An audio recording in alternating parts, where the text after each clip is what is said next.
Hello everyone, welcome back to my channel. કેમ છો બધા? મજામાં? તો સ્વાગત છે તમારું આજના એક નવા બ્લોગમાં. ગુડ મોર્નિંગ, જય માતાજી, હર હર મહાદેવ.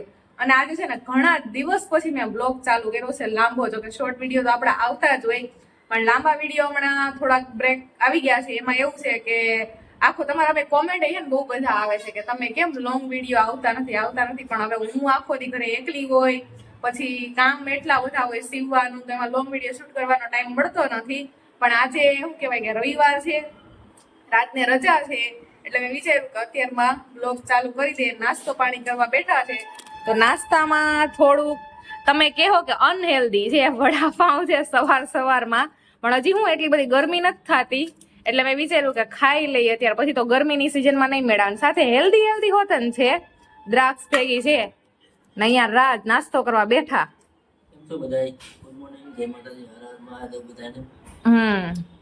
તો બસ આજે રવિવાર છે, 10 વાગી ગયા, નાસ્તો કરવા બેઠા છે.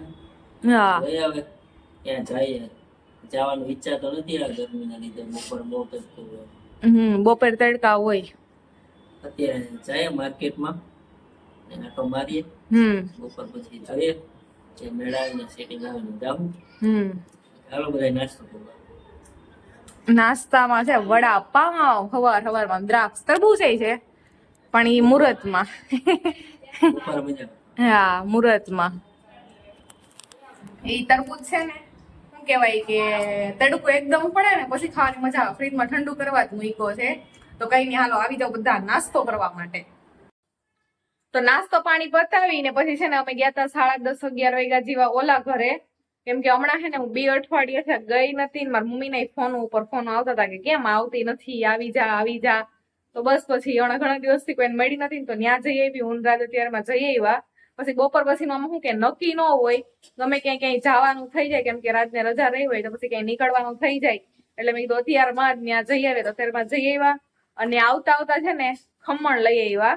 તો રાજકીય ગામે સવારમાં વડાપાવ ને એવું બધું થોડુંક ફ્રૂટ ને ખાધું કે બહુ કઈ ભૂખ નથી, તો ખમણ લઈ આવ્યા. ખમણ આખડી વઘારી નાખશું અને ખમણ ખાઈ લેવું. અને પછી વળી એક થોડુંક અર્જન્ટ, જો કે રવિવાર છે ને સીવવાનું કામ તો નથી જ કરતી મોસ્ટ ઓફ, પણ તો યા તો પછી એક અર્જન્ટ નું થોડુંક હતું સીવવાનું હતું, ખાલી થોડુંક એવું ફિટિંગ કરવાનું હતું. એટલે બસ પછી છે ને આખડી મેં એવું થોડુંક ફિટિંગ કરવાનું કામકાજ કર્યું. અને અત્યારે કેટલા 1:30-1:30 જેવું થઈ ગયું છે. તો બસ ખમણ વઘારી નાખીએ, કેમ કે હવે થોડીક પેટમાં ઘુડઘુડ બોલે છે એટલા માટે. તો હાલો બધા રાતના હાથના ખમણ વઘારેલા ખાવા. આજ માસ્ટર શેફ હો રાજભાઈ, ઘણા દિવસો પછી. રવિવારે હોય જ આપણે જ બનાવવાનું. હા, રવિવારે રાજુ બનાવે. મતલબ ઘણા ખરા બધાનું ઘરનું અલગ અલગ હોય. બધા ઘરના હું જે અમુક ને ફાવતું હોય બનાવતા, અમુક ને ન ફાવતું હોય. પણ અમારા ઘરમાં તો એક છે માસ્ટર શેફ. જો બાકી ખમણ વઘારે છે, હું નાખ્યું લસણ ને મરચા ની કટકી ને એવું બધું નાખ્યું. આગળ બતાવું તમને હરખાયેથી. બનાવેલું અતરંગી જ હોય, અલગ જ હોય. હા, રાજનું બનાવેલું. રાજ ઘણી રેસીપી મને પોતાને સજેસ્ટ કર્યો કે આવી રીતે તું રેસીપી બનાવી. હજી તો બપોર પછીનો શું પ્લાન છે, ફ્રેન્કી બનાવવાનો. પણ હવે જોઈએ, ક્યાંય જવાનું નહીં થાય, ઘરે રહેવું તો ફ્રેન્કી માં આવીશું. ક્યાંક જવાનું થઈ જાય તો ફ્રેન્કી માં નહીં આવીએ, હે ને? કેમ કે ટાઈમ લાગી જાય ફ્રેન્કી બનાવવામાં. એટલે ને ઘરે રહેવું ને તો ફ્રેન્કી બનાવવાનો વિચાર છે. અને ક્યાંક જવાનું થાય ને તો નહીં બનાવીએ. મેં કિલો ચટણી દરાવી. જો કે મેં નથી દરાવી, મારી મમ્મી હમણાં દેશમાં ગયા હતા ને, તો મારી મમ્મી કેશોદથી દરાઈ આવ્યા. તો લઈ આવ્યા છે, પણ હવે ડબલાઓમાં ભરવાના હિસાબે 1-2 દીમાં એ મેળાવી જાય તો સારું, કેમ કે એમને અમને બાંધેલી ઉપર અહીંયા પડી છે. હજી તો મસાલા બધા દરાવવાના બાકી છે. આ તો મારી પૂરી હાવ થઈ ગઈ હતી ને, એટલે મારી મમ્મી કહું તમે દરાવતા આવી જાઓ. તો હાલો બધા ખમણ ખાવાય તો હું રાખ ખમણ ખાવા આવી જાવ. ખતરનાક પડે છે. હા, હજી તો હોળી ન થઈ પેલા તડકા પડે છે, તો હોળી આવી છે ને એ પછી તો ખતરનાક તડકા પડશે.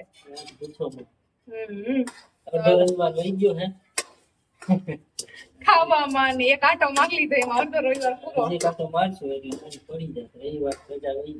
હા, એમાં જોઈ કે બીજું શું હોય રવિવારની રજામાં.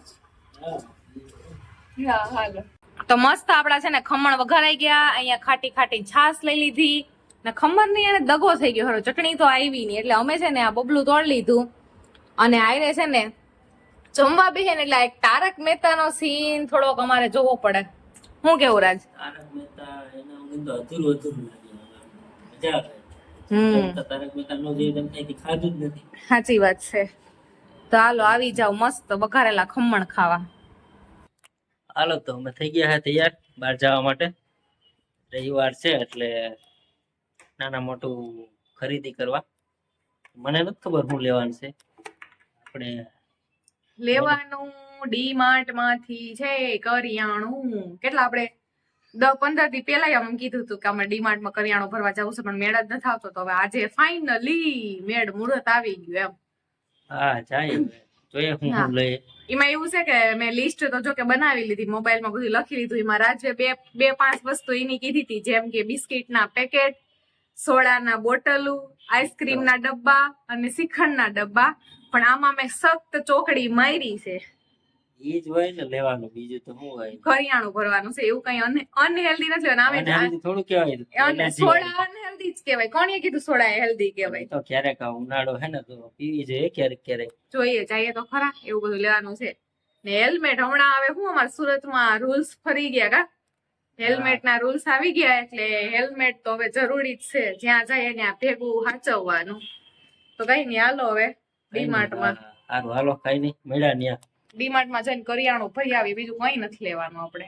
જોઈએ તો પાછા આવીએ પછી ખબર પડે તો પછી ત્યાં બતાવું. હા સારું હાલો. સારું હાલો.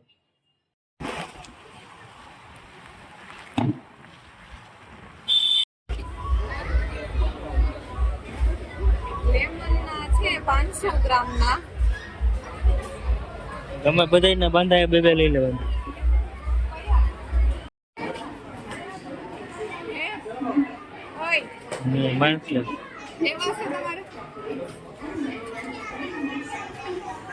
ચાલો તો આપણે છે ને ડીમાર્ટ માંથી ખરીદી કરીને આવી ગયા છે ને આ 2 થેલી ભરી આવ્યા છે.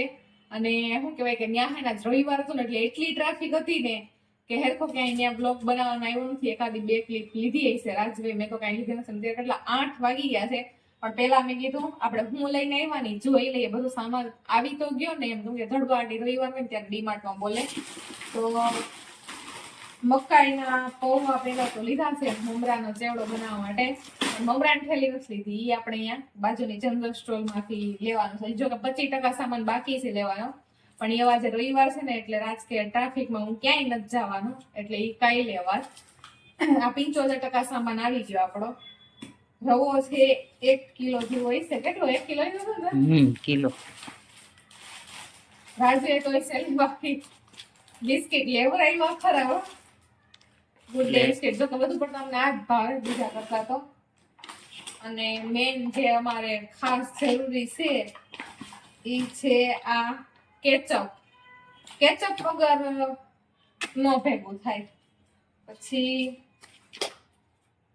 આ છે મેયોનીઝ. જો કે મેયોનીઝ તો છે નાનું જ લીધું છે જેથી હું ઓછું ખાવાય. જો કે એ અનહેલ્ધીમાં આવે ને મેયોનીઝ એટલે. અને ફેસ વોશ લીધું છે હિમાલયાનું નીમ ફેસ વોશ. કેમ કે જો કે ફેસ વોશ હું એટલું બધું યુઝ નથી કરતી, પણ હવે આ ગરમીની સિઝન આવશે ને એટલે એકદમ મારો ફેસ છે ને ઓઇલી થઈ જાય, તો એના માટે આ ફેસ વોશ લીધું છે. કેટલું હોય છે? 265 રૂપિયામાં કિંમત છે. અને કેટલું હોય? 150 ml નું છે, મોટું પેકિંગ છે. ચાલો આપણી થેલી તો ગાય ખાલી થઈ ગઈ. બીજી થેલી તો લેમન નંબર 1 સાબુ લેમન ફ્લેવરમાં લીધા, કેમ કે ગરમી આવશે ને ઉનાળામાં એટલે આ એના માટે બેસ્ટ. પછી આ ઠંડા કુલ પાવડર લીધો છે, કેમ કે હવે શું કહેવાય કે ગરમીની સિઝનમાં આપણે શિયાળામાં બોડી લોશનના ડબ્બા લઈએ અને ઉનાળામાં ઠંડા પાવડર ઈ લીધું છે. પછી રાજુ લેવરાયો ખરો હોય 1 બોટલ. એ જો કેટલા બોટલો લીધા હતા આમ, પણ મેં કીધું 1 કાફી મેં કીધું થઈ ગયો. તો 1 આ બોટલ 2.5 લીટર ઉપર હશે ખરા? હવા 2 લીટર. હા, હવા 2 લીટર નો છે. ફેન્ટા નો છે. પછી વ્હીલ નો પાવડર છે 2 કિલો નું પેકિંગ. ચણાનો લોટ છે 1 કિલો નું પેકિંગ. અને ખાંડ છે 1 કિલો નું પેકિંગ. તો હજી હે ને કઠોળમાં બાકી છે અને કપડા ધોવાના સાબુમાં બાકી છે ને એક અમને સોસ છે ને મંચુરિયન નો લીજો કે ત્યાં હતો ખરો પણ ઈ લાઈનમાં બહુ ટ્રાફિક હતી કારણ એટલે પછી અમે ત્યાં હે ને અંદર ગયા જ નથી એટલે ઈ હવે હે ને જનરલ સ્ટોરમાં બાજુમાં સ્ટોલ છે કરિયાણાની તો હવે નાનો મોટો જે સામાન બાકી રહી ગયો ઈ કાઈ લેવા હવે આટલો સામાન લઈ આવ્યા થઈ ગયો આપણો બધો સામાન હવે આના ભરવાનો છે પણ હવે આજ નહીં ભરી કાલ ભરી કેમ કે 8 વાગે ગયા નથી તો રસોઈની તૈયારી કરવી મારે એક વિડીયો એડિટ કરવો છે એવા બધા કામ કરવાના છે તો હાલો હવે ખાવાનું બનાવીએ શું કેવું રાજ બનાવું ભૂખ લાગી જ છે. હા તો સારું હાલો તો ચાલો હવે છે ને આપણે આ વ્લોગને અહીંયા જ એન્ડ કરી દઈએ તમને બધાને વ્લોગ પસંદ આવ્યો તો લાઈક કરી દેજો શેર કરી દેજો તમારા ફ્રેન્ડ્સ ફેમિલી સાથે અને ચેનલમાં જો નવા હોય ને તો સબસ્ક્રાઇબ કરી દેજો આવા જ વ્લોગ જોવા માટે બાકી મળશું હવે આપણે નેક્સ્ટ વ્લોગમાં ત્યાં સુધી બધાને જય માતાજી હર હર મહાદેવ